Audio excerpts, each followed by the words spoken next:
let's talk about a material that at first glance seems incredibly simple, almost primitive. It's just a piece of black volcanic glass. But here's the thing. This isn't just a stone. It's a blueprint. This is the story of obsidian and how it quietly but profoundly shaped the entire trajectory of human history. So let's dig into how this simple black glass became a blueprint for pretty much our entire world. To really get why this material is so important, we have to start right down at the molecular level, 3 nanometers. I mean, just think about that number for a second. It's almost impossible to really wrap your head around. It's this incredible paradox. You have a stone from the Stone Age that has a physical property we can barely replicate with our most advanced metallurgy today. And no, that is not an exaggeration. We're going to explore this in a lot more detail later, but for now, just hold that fact in your mind. The single sharpest tool ever made by human hands wasn't forged in some high-tech lab. It was struck from a rock millions of years ago.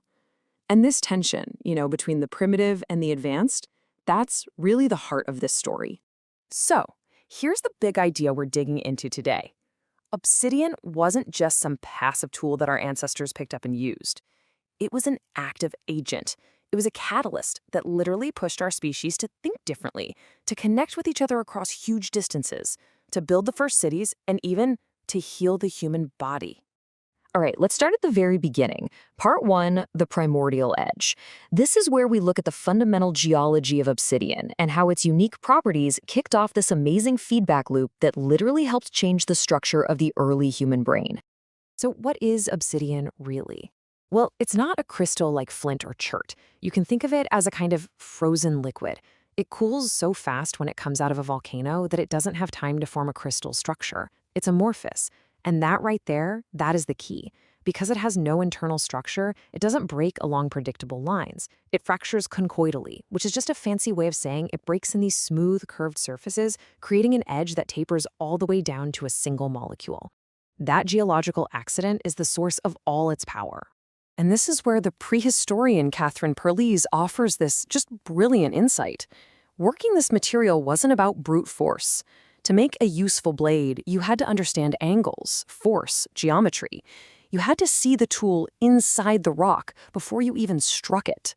This mathematical reduction, as she calls it, well, it demanded a whole new level of abstract thought and planning. This leads us straight to a really powerful concept from the cognitive archaeologist Lambros Moliforis. It's called material engagement theory. The core idea is that our minds don't develop in a vacuum. We actually think with things. Our tools aren't just things we hold, they're partners in our thinking. So if you go to a site like Melka Kuntur in Ethiopia, 1.8 million years ago, Homo erectus wasn't just using obsidian. In a very real way, the obsidian was teaching them. Its properties, being both unforgiving but predictable, demanded better planning, finer motor skills. It created this feedback loop that rewarded and very likely drove our cognitive evolution. Okay, so let's move to our next section and see how this all builds. Obsidian went from shaping the individual mind to shaping entire societies. This is where we see the birth of long-distance connections. I mean, the very first social and economic networks in human history. And they were all built around this strange black glass. Get this, over 100 kilometers. At the Gattimata site, again in Ethiopia, but now around 200,000 years ago, archaeologists found obsidian tools that had been moved more than 100 kilometers from their volcanic source. Now, this wasn't just someone picking up a rock on a walk. This was a deliberate, costly effort. And why would they do that? Well, simply because the material was so much better than anything available locally that it was worth the entire journey. But you might be asking, how can we possibly know this wasn't just random wandering? Well, this is where the archaeologist Colin Renfrew comes in.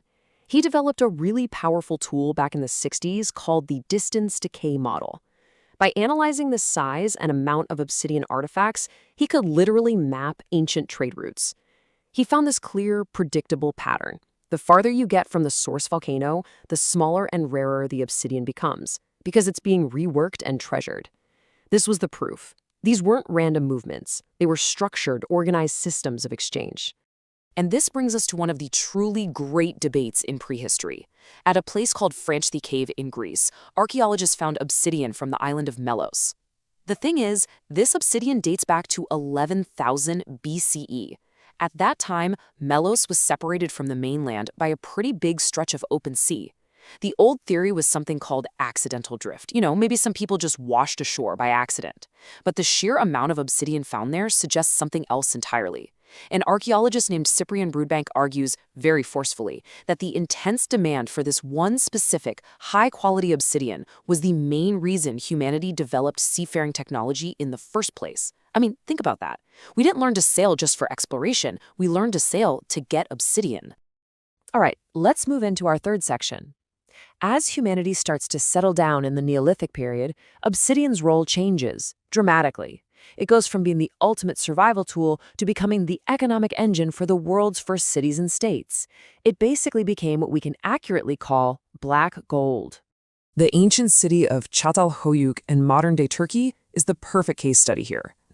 The original excavator, a guy named James Mellart, saw it pretty simply, a centralized trade hub that monopolized the obsidian coming out of Cappadocia. But more recent work, led by Ian Hodder, paints a much, much more complex picture. He actually found obsidian stashed away in individual homes, which suggests a decentralized household economy where families controlled their own production. And it wasn't just for tools. They were making these beautiful polished mirrors and ritual objects, giving it this deep symbolic power. And then another specialist, Tristan Carter, adds another layer. He argues that different types of obsidian were used almost like modern brands, signaling who your family was and which distant trade networks you were a part of. The story just went from a simple monopoly to this complex social tapestry, all woven from glass. This economic complexity just explodes with the rise of the first huge cities in Mesopotamia, like Uruk. Now, they had tons of mud and clay for bricks, but they had no metal and no good stone. So what did they need? They needed obsidian from the mountains of Anatolia. And we can actually understand this dynamic using a much more modern idea, Emanuel Wallerstein's world systems theory. It suggests that powerful states, the core, often exploit resource-rich but less developed regions, the periphery. And that seems to be exactly what happened. Mesopotamia, the wealthy core, set up outposts in the Anatolian periphery specifically to control the supply of this vital raw material. This is geopolitics, driven by resource dependency, happening 4,000 years before Christ. It's incredible. But if you want to see the obsidian economy at its absolute peak, we have to jump across the world to the city of Teotihuacan in Mesoamerica. Their strategy was, well, it was astonishingly sophisticated. First, they controlled the absolute best source, the unique green obsidian from a place called Pachuca, which functioned like a protected brand name. Then they industrialized, creating over 400 specialized workshops to just mass-produce blades. Next, they crushed their rivals, using what we would now call predatory pricing. They flooded the market with these cheap, mass-produced blades to drive all their competitors out of business. This forced all the surrounding regions to become completely dependent on them. And then the final stroke of genius, they locked in their power by making obsidian central to their religion. If you wanted to access the gods, you had to go through them and their obsidian. It was a complete monopoly, brilliantly weaving together economic, military, and religious power. So, if obsidian was so powerful, where did it all go? Well, in our final section, we get to explore its most paradoxical legacy. Because even as metal weapons and tools made obsidian obsolete in most parts of life, it found a new, vital role in the one field that demands the absolute most precision: medicine. The visual proof here is just undeniable. When you put a modern steel scalpel under a scanning electron microscope, it looks like a jagged mountain range. Seriously, it doesn't cut cleanly. It literally tears and crushes cells as it moves through tissue. An obsidian blade, on the other hand, is a perfectly smooth, continuous line. It doesn't crush the cells. It just parts them, sliding right between them. And this isn't just a pretty picture. It's not theoretical. We have clinical studies, like the ones led by Dr. Lee Green, that confirm the data you're seeing right here. Incisions made with obsidian blades produce less inflammation, dramatically less scarring, and they heal significantly faster. The cellular trauma is almost nothing. So in terms of pure surgical performance, this ancient material is just better. And what's truly incredible is that ancient peoples seem to have known this.